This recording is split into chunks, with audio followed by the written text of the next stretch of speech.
in the UK, he's had a bad rap. Verstappen is not an actor. If you see how he speaks about Mekies, put me in a McLaren, I think he would say I win every race. How fun will be Formula 1 if Verstappen was not there? Hello and welcome back to the Inside Track with me, Matt Majendie. Now this week we're joined by Dutch Formula 1 journalist Erik van Haran, and he's someone who knows Max and the Verstappen camp very, very well. We're going to talk about the real Max, the season he's had so far and the many ups and downs, and whether he can win the championship this year or whether that's beyond the realms of possibility. And we also look to the future about what's to come in 2026 and beyond. Erik, welcome to the Inside Track podcast. If we were to talk about Max for the last few weeks, it's been a kind of crazy turnaround. Is there a sole reason for it? Well, it's Formula 1, so I think that's a difficult question to say. Is there one sole reason? Yeah, you say since the summer break, but I have the feeling in Zandvoort, it was still quite a difficult weekend for Red Bull and for Verstappen. And then McLaren was there, they were flying. And of course, Max was second because Lando had a DNF in the end of the race. But I think no one in Formula 1, no one at Red Bull, also Verstappen included, thought this was going to happen. But in Monza, it was quite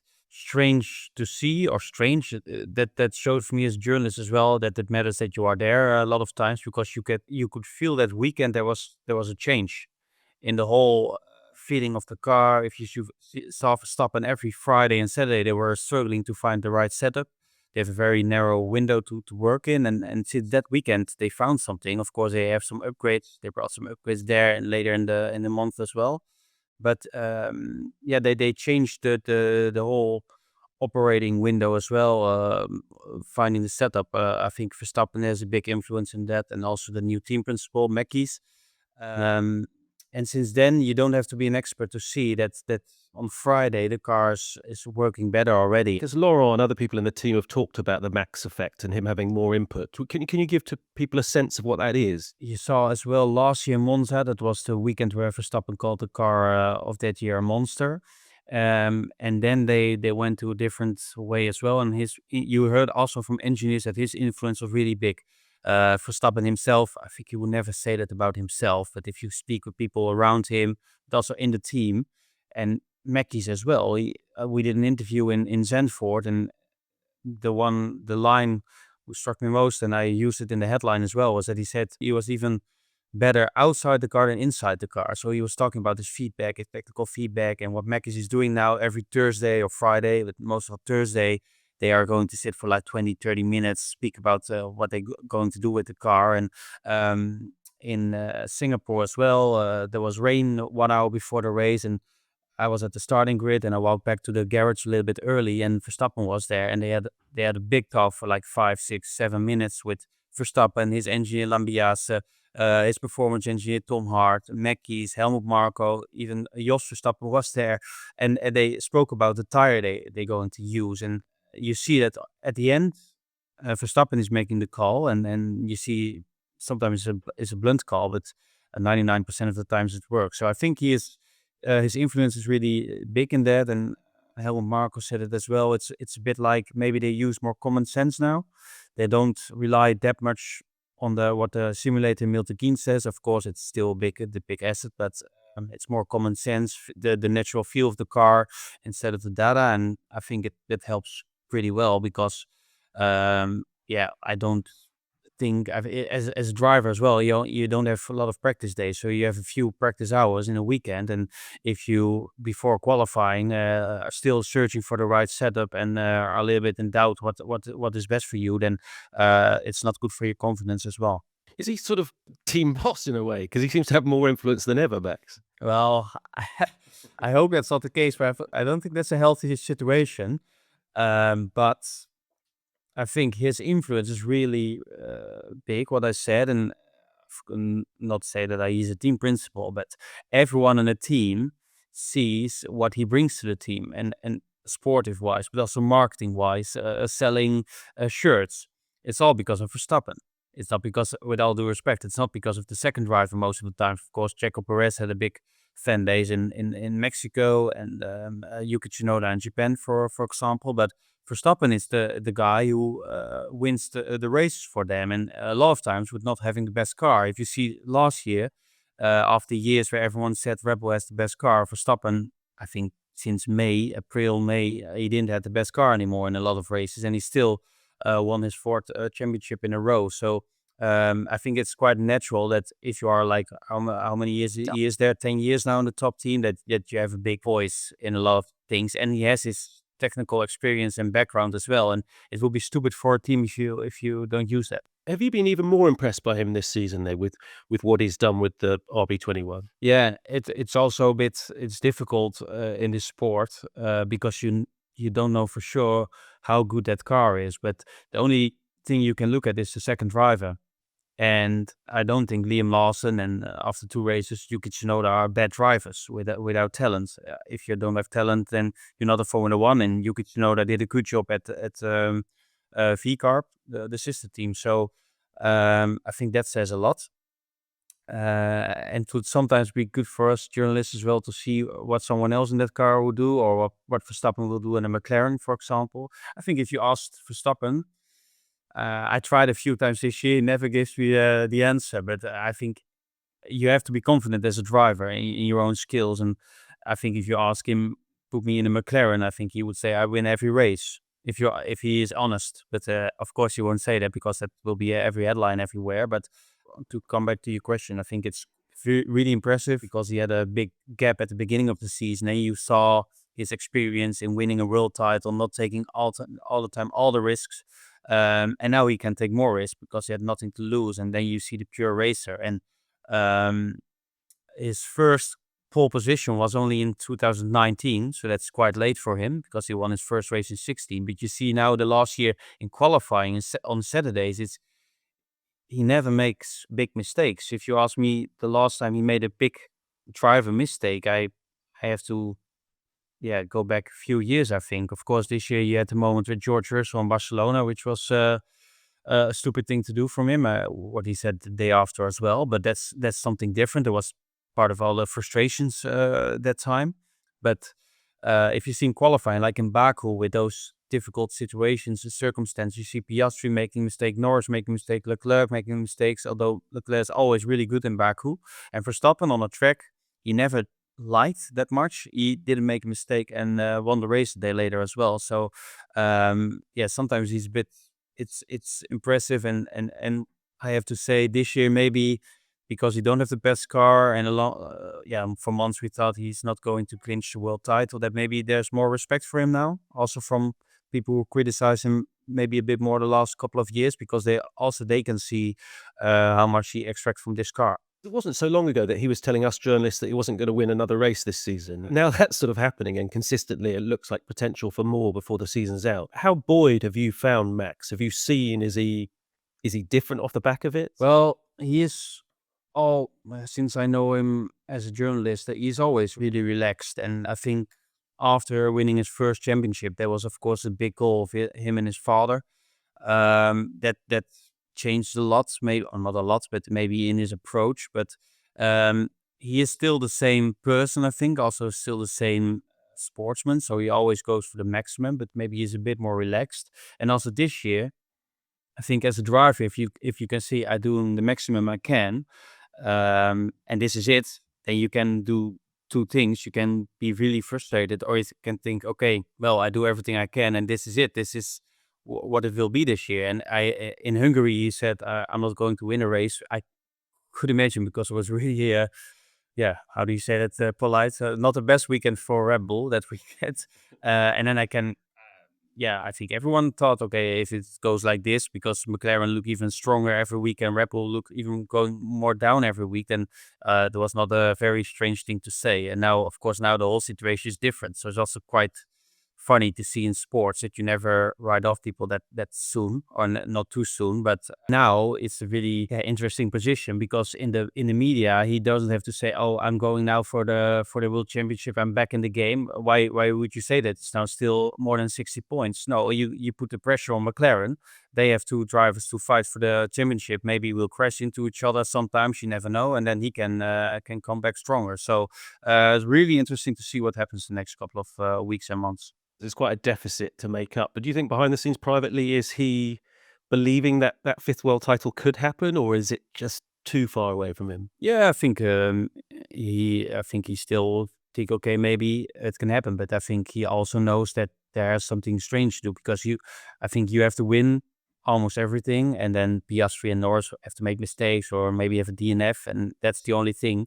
Because if they finish all the races, I think the deficit's too big. And there was also quite a good um, what is typical for Verstappen after Singapore. I think before the weekend, not a lot of people expect him to be ahead of both McLarens. So you can be very happy with that. But you sense a bit mixed feelings. He was happy with that, but also he had a lot of problems with the car. And he said for winning the championship, you have to win these races because you have 7 points more. So in other words, he had to beat George Russell there at the start, which didn't happen. Like, that's 7 points more, and then you have the rhythm back.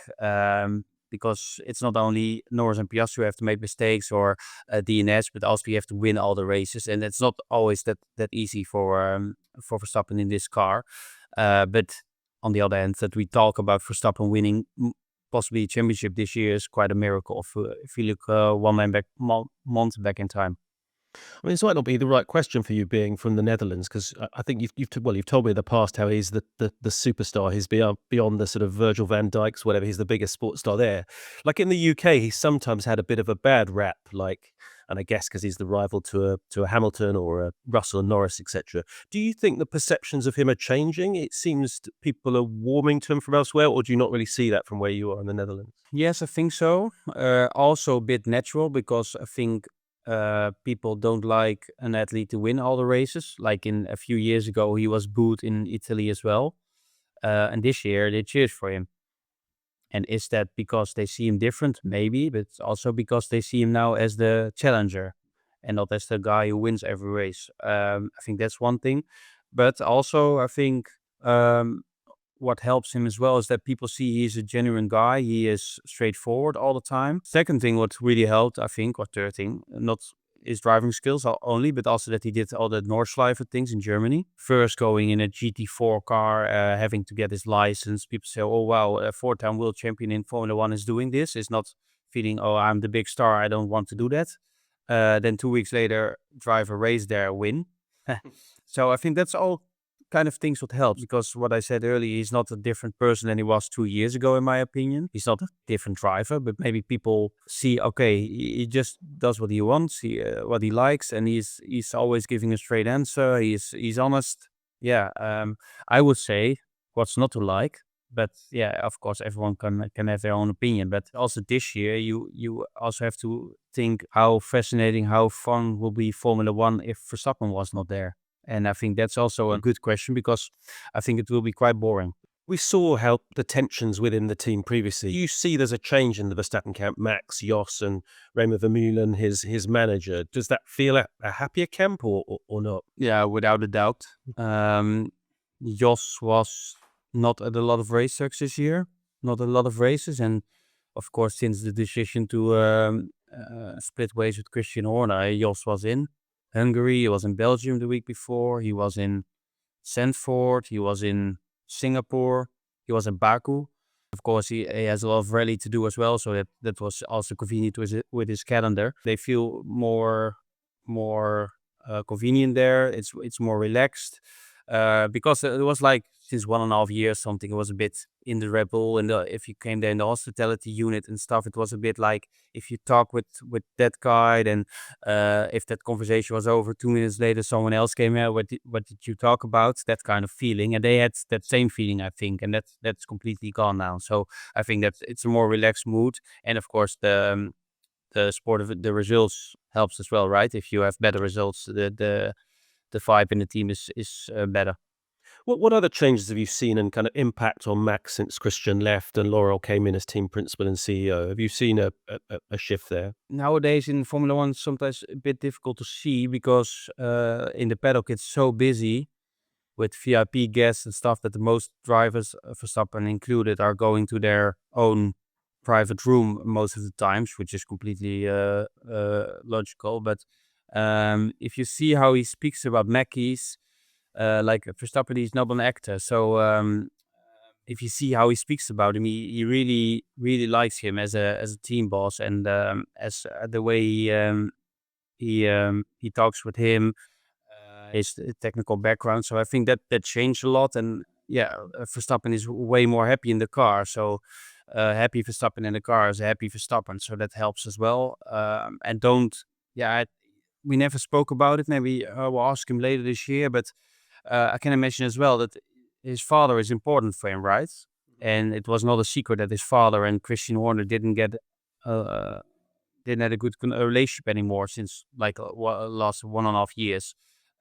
So if your father is happy as well, and your people around you are happy, and you yourself are happy, I think that helps as well in a good relationship. Does this help his future at the team? We know he's there next season, but if he's settled, happy, obviously he's got a winning car. Do you see it's a likelihood that he goes and sees out his contract now, or that all rests on how good the car is next season? Yeah. Well, I asked myself the same question because now you see if you walk there, if you see how he speaks about the team, about Mekies, you think, oh, this is a match made in heaven. But also it's a bit too romantic, I think, because like next year, maybe there's a complete different situation in Formula One with all the new rules, new engines. Maybe Red Bull is is team 6 or 7 on the grid. And what then? Then everything can be really nice and environment in the team. But Verstappen wants to have a competitive car. Also, his last years in Formula One. So then I guess if Red Bull is on the back foot, then after a few races, we get all the stories again for weeks or months that what is Verstappen going to do? And he said, now I'm going to stay here next year, but he doesn't say already, for sure, I'm going to stay till the end of the contract, till the end of 28. So I did an interview with his manager, Raymond Vermeulen in Baku, and he also said like, okay, next year, we are in a competitive business. We have to see how it goes then. And that is really important year for the future of Max. So, and that I think that's normal because loyalty is really important for them because he could have stepped away earlier, of course, but loyalty also has its boundaries, right? Of course, at some Yeah. point, yeah, if you, then you have to think, okay, look, Mercedes or whatever team, maybe next year they have a really big, yeah, big factor in Formula One, and they are the team to beat, and they want you. Yeah, then it's maybe an easy decision to leave Red Bull. But I think his intention is to stay there forever. But of course, you have to see on the sportive side. And he has, of course, the benefit that if he wants to leave, I think at almost every team there will be a door open for him. Because are you going to say no to the best driver of the moment? I don't think so. It's interesting because I'm chatting to him and also to Jos. They don't seem that bothered, or Max even less so, about next year yet. There's no point worrying about how good the engine's going to be, how quick the car is, or whatever, because he doesn't know. And I'm quite interested by that. Are you getting the same sort of feel? Yeah, that's Yeah. a bit like also like if you don't have a competitive car like this year and you know you are stuck at Red Bull, to say it like that, are you going to be bothered or are you going, okay, this is it? Well, for next year, no one and no team can say, okay, we have the best car, we have the best engine. So you have to wait and see. So we'll see. We know a bit more next year in January, February, March, and then you will see how it reacts. But now it doesn't help to be bothered. Also, around the future, he never said a lot of things about the future, right? It was quite clear he was thinking about his future more than ever this year because we did an interview in Imola. That was May, and he said the next couple of races, months will be very important for my future. Of course, he had talks with Toto Wolff, not a secret. You don't do that if you are not thinking about your future. And of course, the Red Bull GmbH top thought that as well, because I think that was also part of the decision to split ways with Christian Horner to keep Verstappen in the team as well. Not that that was linked to each other. Like ABC, but of course it helped, or it was a step to see. Okay, we are going to do everything to have a big switch in the team, a big switch. Um, he doesn't have to say things in the media about those things, but you can see from the people you speak around him and what he says in a few lines in the press, you can see he was thinking about it. But for next year, yeah, you can say now as Verstappen, okay, if we have a worst car, then I will leave. Yeah, it doesn't make sense to say that because you have to wait and see. and then you can make your decision next year in June or July. There's no rush. Mhm. I mean, you've talked about this already, but the reason he'll stay, if he's got a competitive car that's capable of winning races or putting him on the podium, then he's likely to stay put, isn't he? Yeah, and I think also like if you decided to, it was quite maybe tempting to leave the team this year, maybe at some point. But then you have to ask yourself the question. Of course, they did. Max, his father, and his manager, like, what are we going to do? Let's say we go to Mercedes, and then maybe next year Mercedes doesn't have a better car than Red Bull, and then you want to go back, or what are you going to do? And then you can change every year. So I think it's a really good decision to stay for one more year and then see how it goes. And also Mercedes, everyone is saying they have the best engine next year. Well, if that's the case, um, the team who is now constructors champion also has a Mercedes engine, McLaren, but they do a better job than Mercedes. So I think it's a really wise decision to stay, and I think there are way more options for him if he wants to leave after next year, because maybe Aston Martin has the best papers next year. So can be every team. So yeah, I think it's really clever and a good modest decision to stay at least for one more year. And let's say maybe Red Bull has a really good car and a really good engine for the first time. They make a own engine. They have a really good engine. Then there's no reason to leave. What about, like, he talked negatively perhaps when the regulations were first talked about. It wasn't a super fan necessarily of the change. Do you get the sense that he's more at peace with it now, that he's okay with the overhaul we're having for next season? Yeah, a bit more. And but yeah, also yeah, it's Verstappen, but he can't change the rules, right? It's not that if Verstappen says, "Oh, I don't want to do this," that Formula One and the FIA will say, "Okay, stop it." Um, Also, I think it's also normal for a driver that next year the cars, for sure, they will have less grip than the cars now, and you want to have, if you are in a Formula One drive, you want to extract the maximum, right? So it will be maybe at the beginning a bit strange that you are slower than you are now. He said in the past as well. For him, he said it will be great for the sport if we keep the rules for like 10 years in a row or something. And I agree on that, because you see that the gaps are not as big as it was at the beginning of this era in 22, and in 21 we had maybe the best year ever in Formula One. And then the day after, the year after, it would be great to see a new match between Lewis Hamilton and Verstappen, but we never have saw that because Mercedes was on the back foot in that new era. But yeah, that's a bit a pity. I think also for the fans, I hope these rules will stay longer and longer, because I think that's for everyone better, because you want to see close fighting, and hopefully we'll see that next year.